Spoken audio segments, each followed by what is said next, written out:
Demolition is more than just tearing down an old building.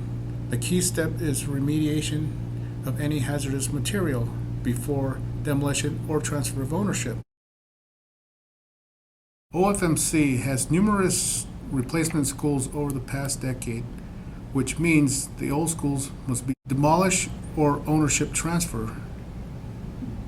These are massive projects like the K-8 boarding school in Crownpoint, New Mexico, with over 256,000 square feet of excess space.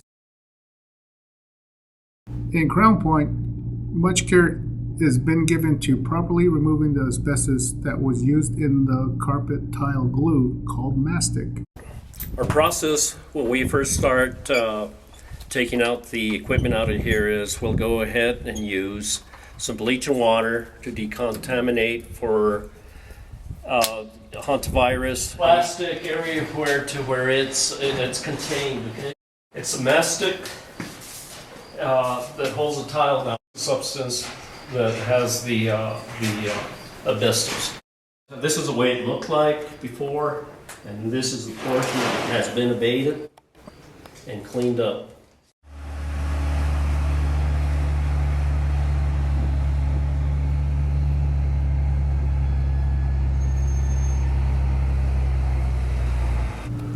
Also, controlling the dust during the demolition is an EPA requirement.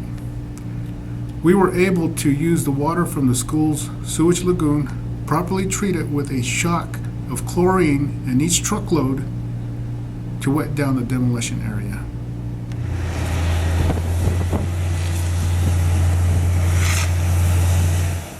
Demolishing a school is a tender project because so many Indian people have memories that were set inside those buildings. So, much care has been taken to get community input before the decision is made to tear down the school buildings.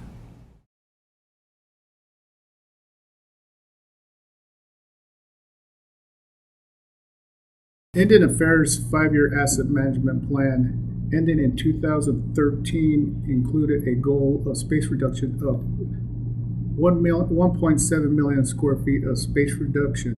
A little under 500 structures or so to be removed. And OFMC space reduction program is keeping right along with that pace. The GPRA goal, which is required us to meet our 300,000 square feet of education space to be reduced each year. In 2012, we nearly doubled that goal.